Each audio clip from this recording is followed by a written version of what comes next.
Hello दोस्तों, मैं अजीत कुमार अपने स्टडी चैनल में आप लोगों का स्वागत करता हूं। दोस्तों, एक बार फिर से मैं आप लोगों के लिए सामान्य अंग्रेजी के प्रैक्टिस भाग लेकर जो आया सीजी हूं, जो पुलिस परीक्षा इन अदर कॉम्पिटिटिव एग्जाम के लिए काफ़ी महत्वपूर्ण हैं। दोस्तों, चैनल में पहली बार आए, चैनल को सब्सक्राइब कर दे, बेल आइकन को भी प्रेस कर दे ताकि नए वीडियो का अपडेट आपको मिलता रहे। दोस्तों, मैंने बहुत से प्रैक्टिस क्लासेस करा दी हैं, यदि नहीं देखे तो जाकर प्लेलिस्ट में देख सकते हैं। चलिए आगे बढ़ते हैं, देखते हैं इंपॉर्टेंट प्रश्न। अंग्रेजी भाग के महत्वपूर्ण प्रश्नों को सोल्व करेंगे। देखते हैं इंपॉर्टेंट प्रश्न। प्रश्न देखते हैं। Choose the most appropriate response out of the 4 chosen given after each question. प्रत्येक प्रश्न के लिए 4 ऑप्शन दिए गए हैं, उनमें से सही आंसर को हमें पहचान कर टिक लगाना है और वही हमारा करेक्ट आंसर होगा। देखते हैं इस टाइप के प्रश्न। पहला प्रश्न है, द वर्ड बायोटेरियस मीन्स। बायोटेरियस का अर्थ बताना है, तो इसका अर्थ होगा दोस्तों ऑप्शन नंबर ए जो है करेक्ट होगा, नॉइसी। तो दोनों का अर्थ होता है दोस्तों कोलाहल युक्त। इसका अर्थ होता है कोलाहल युक्त। इस प्रकार से दोनों का अर्थ बनेगा और दोनों जो है एक दूसरे के पर्यायवाची शब्द बनेंगे, कोलाहल युक्त। देखते हैं अगला प्रश्न। अगला प्रश्न है, the word opposite in meaning to oblivion. तो ओब्लिवियन का हमें उल्टा शब्द बताना है, तो इसका आंसर है ऑप्शन नंबर ए जो है करेक्ट है, रिमेम्बरेंस। रिमेम्बरेंस का अर्थ होता है स्मरण, स्मरण करना। और ओब्लिवियन का अर्थ होता है विस्मरण, विस्मरण करना। इसका अर्थ होता है भूलना और इसका अर्थ होता है याद करना। इस प्रकार से दोनों एक दूसरे के अपोजिट वर्ड बनेंगे। देखते हैं अगला प्रश्न। अगला प्रश्न है, द वर्ड निबोलस मीन्स। तो निबोलस का हमें अर्थ बताना है, इसका अर्थ होगा दोस्तों वेग्यू। तो दोनों का अर्थ क्या बनेगा? इसका आंसर है दोस्तों ऑप्शन नंबर अस्पष्ट। अस्पष्ट शब्द इसका अर्थ हिंदी अर्थ बनेगा। निबोलस का अर्थ होता है अस्पष्ट और वेग्यू का अर्थ भी होता है अस्पष्ट। इस प्रकार से दोनों एक दूसरे के पर्यायवाची शब्द बनेंगे। देखते हैं अगला प्रश्न। अगला प्रश्न है, द वर्ड अपोजिट उल्टा शब्द बताना है, कैपेसियस। तो कैपेसियस का उल्टा शब्द होगा लिमिटेड। कैपेसियस का अर्थ होता है विशाल, विशाल होना। और लिमिटेड का अर्थ होता है सीमित होना। इस प्रकार से दोनों एक दूसरे के उल्टा शब्द बनेंगे। देखते हैं अगला प्रश्न। अगला प्रश्न है, गिव वन वर्ड। एक शब्द में हमें उत्तर बताना है दिए गए वाक्यों के लिए। देखते हैं इस टाइप के प्रश्न। पहला प्रश्न है, नेम एस्यूम्ड बाय अ राइटर और अ फॉल्स नेम। किसी लेखक या झूठे नाम द्वारा ग्रहण किया गया नाम। तो इसके लिए आंसर बनेगा ऑप्शन नंबर सी जो है करेक्ट होगा, एनोनेम्स, एनोनेमस। एनोनेमस का अर्थ होता है अनाम, अनाम। इसका हिंदी अर्थ बनेगा अनाम। यही करेक्ट आंसर होगा। देखते हैं अगला प्रश्न। अगला प्रश्न, a man having no hair on the scalp. ऐसे व्यक्ति जिसके सिर पर एक भी बाल ना हो, उसके लिए एक शब्द में आंसर क्या बनेगा? तो आंसर बनेगा डी, बेल्ट। बेल्ट का अर्थ होता है गंजा। इसका अर्थ होता है गंजा होना। देखते हैं अगला प्रश्न। अगला प्रश्न है, which of the flowing word is miss जानना है। तो इसका सही आंसर होगा ऑप्शन नंबर डी जो है करेक्ट होगा, ऑब्सनिटी। ऑब्सनिटी का अर्थ होता है बेहुदापन। तो यही जो है गलत वर्तनी वाला शब्द होगा, ऑप्शनिटी करेक्ट होगा इस वाक्य के लिए। देखते हैं अगला प्रश्न। अगला प्रश्न है, choose the correctly spelled word. सही वर्तनी वाले शब्दों का हमें पहचानना है। इसका सही आंसर होगा ऑप्शन नंबर ए जो है करेक्ट होगा, मिसलेनियस। तो इसका अर्थ होता है कई तरह, कई तरह का। इस प्रकार से इसका हिंदी अर्थ बनेगा। Choose the correctly spelled word, तो सही वर्तनी वाले शब्द जो है मिसलेनियस होगा, इसका अर्थ होता है कई तरह का। देखते हैं अगला प्रश्न। अगला प्रश्न है, what does the phrase clean breast of means. हमें इस फ्रेज कहावत के लिए हमें अर्थ बताना है। टू मेक क्लीन ब्रेस्ट, स्तन को साफ करने के लिए कौन सा शब्द सही होगा? तो इसका सही आंसर है दोस्तों ऑप्शन नंबर सी जो है करेक्ट होगा, टू कन्फेस। इसका अर्थ कबूल करना। इसका अर्थ बनेगा कबूल करना। इस प्रकार से इसके लिए करेक्ट आंसर बनेगा। देखते हैं अगला प्रश्न। अगला प्रश्न है, Shakespeare used the longest word honorificabilitudinitatibus in which play of his. तो उसने कौन से, शेक्सपियर ने अपने कौन सी पाली में सबसे लंबे वर्तनी वाले शब्द का प्रयोग किया है? तो हमें बताना है कौन सी पाली में किया है। तो इसका सही आंसर है ऑप्शन नंबर ए जो है करेक्ट होगा, द टेम्पेस्ट। द टेम्पेस्ट का अर्थ होता है तूफानी या फिर आंधी। तो इतने लंबे शब्द का प्रयोग किया था।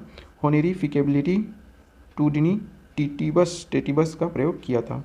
इसका आंसर है ए, द टेम्पेस्ट। देखते हैं अगला प्रश्न। अगला प्रश्न है, in the flowing sentence improve the part printed in the bold if needed.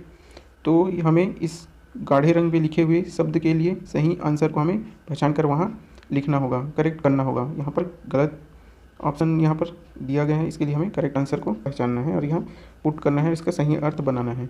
देखते हैं इसका प्रश्न है our country is increase in population. तो इसका अर्थ है हमारा देश जनसंख्या में बढ़ गया है। नहीं, यहाँ पर गलत वर्ड है इंक्रीज्ड, तो इसकी जगह में क्या आएगा हमारे पास? इसका आंसर होगा ऑप्शन नंबर सी जो है करेक्ट होगा, is increasing. Our country is increasing in population, हमारे देश में जनसंख्या बढ़ रही है, इस प्रकार से इसका अर्थ बनेगा। देखते हैं अगला प्रश्न। He asked me whether I will help him. तो इसका अर्थ हो रहा है उसने मुझसे कहा कि मैं उसकी मदद करूंगा। तो इसकी जगह में क्या आएगा? आई विल की जगह में होगा आई वुड का प्रयोग होगा, ऑप्शन नंबर सी जो है करेक्ट होगा। Whether I would help him, he asked me whether I would help him, इस प्रकार से इसका सेंटेंस बनेगा और इसका अर्थ होगा उसने मुझसे पूछा कि मैं उसकी मदद करूंगा, इस प्रकार से इसका हिंदी अर्थ बनेगा। देखते हैं अगला प्रश्न। है R K Narayan's wife died of typhoid in the year. तो आर के नारायण की पत्नी की मृत्यु कौन से सन में हुई थी बताना है। तो इसका सही आंसर है ऑप्शन नंबर डी जो है करेक्ट होगा, 1939 को उनकी पत्नी की मृत्यु हुई थी। देखते हैं अगला प्रश्न। Choose the correct word fill in the blanks. खाली स्थान में हमें सही ऑप्शन को पहचान कर भरना है और सेंटेंस को कंप्लीट करना है। देखते हैं इस टाइप के प्रश्न। पहला प्रश्न है मैनी अ गर्ल खाली स्थान द मूवी। तो इसका सही आंसर होगा ऑप्शन नंबर बी जो है करेक्ट होगा, has seen. Many a girl has seen the movie, कई लड़कियों ने फिल्म देखी है, इस प्रकार से इसका अर्थ बनेगा। इसका आंसर हो जाएगा बी। देखते हैं अगला प्रश्न। नेक्स्ट प्रश्न है आइदर और यू शी खाली स्थान दिस।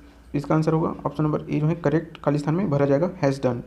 आइदर यू और सी हैज़ डन दिस, या तो आपने ऐसा किया है या आपने, इस प्रकार से इसका हिंदी अर्थ बनेगा। देखते हैं अगला प्रश्न। है the part of speech in which things are described as more or less better or worse और then they are is nouns.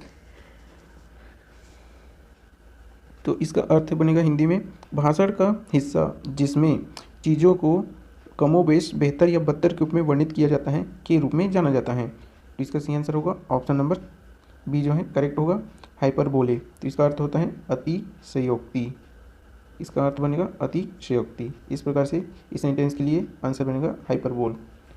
देखते हैं अगला प्रश्न। Imagination of noble grounds for the noble emotions. तो इसका अर्थ होता है दोस्तों किसने कविता को महान भावनाओं के लिए महान आधारों की कल्पना द्वारा शक्ति कही है, तो परिभाषित किया है। तो इसका आंसर है दोस्तों ऑप्शन नंबर ए जो है करेक्ट होगा। जॉन रस्किन ने कहा था कि महान भावनाओं के लिए महान आधारों की कल्पना द्वारा शक्ति के रूप में परिभाषित किया जाता है। देखते हैं अगला प्रश्न। है what is the passive form of the residence celebrated the independence day. Passive form का अर्थ होता है निष्क्रिय रूप। तो ये शब्द जो दिया है वो किस में है? निष्क्रिय रूप में हमें इसका अर्थ बताना है। और जो ये शब्द दिए हैं sentence, the residents celebrated the independence day, निवासियों ने स्वतंत्रता दिवस मनाया, निष्क्रिय रूप क्या होगा? तो इसका हमें निष्क्रिय रूप बताना है। ये जो दिया है हमें सक्रिय रूप में दिया है, तो इसका आंसर हमें निष्क्रिय रूप में बताना है। तो इसका सही आंसर है ऑप्शन नंबर बी जो है करेक्ट है, the independence day was celebrated by the residents. तो ये जो शब्द है वो किस रूप में है? निष्क्रिय रूप में है, पैसिव फॉर्म में है। इसका आंसर बनेगा B, the independence day was celebrated by the residents. तो इसके लिए करेक्ट आंसर बी हो जाएगा। देखते हैं अगला प्रश्न। The indirect speech of he said I have often told you not to waste your time is. तो इसका अर्थ है दोस्तों कि अप्रत्यक्ष भाषण उन्होंने कहा, मैंने अक्सर आपको अपना समय बर्बाद नहीं करने के लिए कहा है। प्रत्यक्ष भाषण है तो इसका हमें अप्रत्यक्ष भाषण बनाना है। तो इसका सही आंसर है ऑप्शन नंबर बी जो है करेक्ट है, he said that he told he had often told him not to waste time. He said that he had often told him not to waste him time. तो इसका अर्थ होगा उन्होंने कहा कि उसने अक्सर उसे बताया था कि उसे समय बर्बाद ना करे। इस प्रकार से इसका हिंदी अर्थ बनेगा। देखते हैं अगला प्रश्न, लास्ट और अंतिम प्रश्न। Who was of the view that the ancients were the unapproached masters. तो इसका हिंदी अर्थ होगा किसका विचार था कि पूर्वज जो हैं अप्रापित स्वामी थे। तो इसका आंसर है ऑप्शन नंबर सी जो है करेक्ट होगा। अर्नोल्ड जो है इनका विचार था कि जो पूर्वज होते हैं वे अप्रापित स्वामी होते थे। इस प्रकार से इसका आंसर बनेगा। इस प्रकार से मैंने अंग्रेजी के महत्वपूर्ण 20 प्रश्नों को सोल्व करा दिया हूँ। वीडियो को एंड तक देखने के लिए धन्यवाद दोस्तों। वीडियो को लाइक नहीं किया तो लाइक कर दे, अपने दोस्तों में शेयर कर दे ताकि उन्हें भी स्टडी करने में मदद मिल सके। चैनल में पहली बार आए तो चैनल को सब्सक्राइब कर दे, बेल आइकन को भी प्रेस कर दे ताकि नया वीडियो का अपडेट आपको मिलता रहे। वीडियो कैसा लगे कमेंट करके ज़रूर बताएंगे। इस वीडियो तथा अन्य वीडियो के PDF चाहिए तो टेलीग्राम से डाउनलोड कर सकते हैं। तब तक के लिए जय हिंद, मिलते हैं नेक्स्ट वीडियो में।